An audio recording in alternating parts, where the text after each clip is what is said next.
পুচকে, এই পুচকে, উঠে পড়। আজ তো সরস্বতী পুজো, তুই কি ভুলেই গেছিস? এখনো ঘুমাচ্ছিস?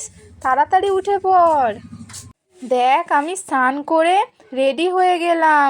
চল তাড়াতাড়ি ওঠ, তুইও তো স্নান করবি। রাই দিদিরা একটু পরেই তোকে ডাকতে চলে আসবে।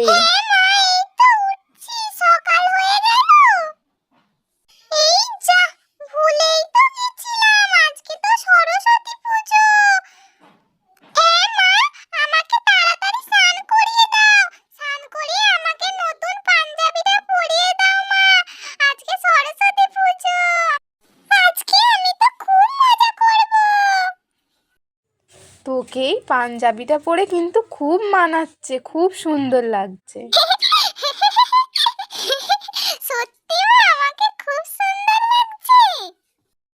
আজ আবার তোর হাতে খড়ি দেব, তোর মনে আছে তো?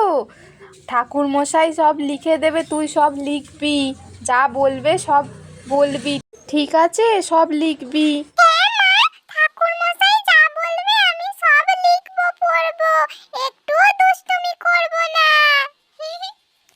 মিষ্টি দিদি, তোমাকেই জামাটা পরে খুব সুন্দর লাগছে। রাই, তোকেও তো খুব সুন্দর লাগছে। চল ভাই, কি করছে দেখি রাই। হ্যাঁ মিষ্টি দি, চ চ যাই। তোমরা দুজনে গিয়ে ভাইকে ডাকো, আমি আসছি, ফলটা সাজিয়ে নিয়ে যাচ্ছি। তোমরা চলে এসছো দিদি, এই দেখো আমি নতুন জামা পরে বসে আছি। ভাই, তোকে তো এই নীল কালারের পাঞ্জাবিটা পরে হেভি লাগছে। আরে, তোকে খুব সুন্দর লাগছে।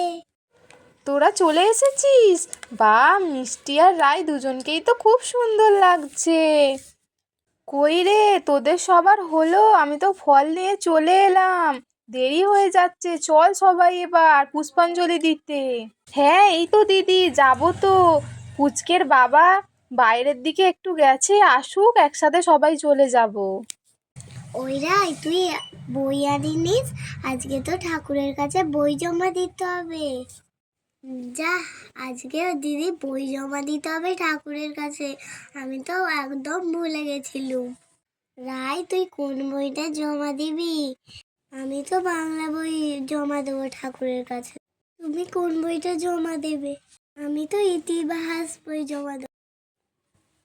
যাই তাড়াতাড়ি বইটা নিয়ে।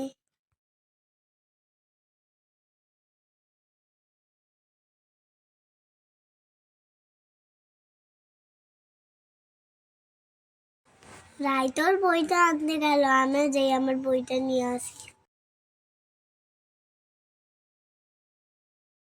তোমরা সবাই কোথায় গেলে? বাহ, সবাইকে তো খুব সুন্দর লাগছে।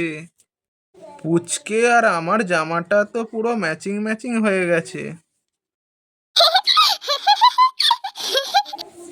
আমি তো লক্ষ্যই করিনি, রাই আর মিষ্টিকেও তো খুব সুন্দর লাগছে। পুচকের তো আবার হাতে খড়ি হবে, ভুলেই গিয়েছিলাম। হ্যাঁ চলো তাড়াতাড়ি।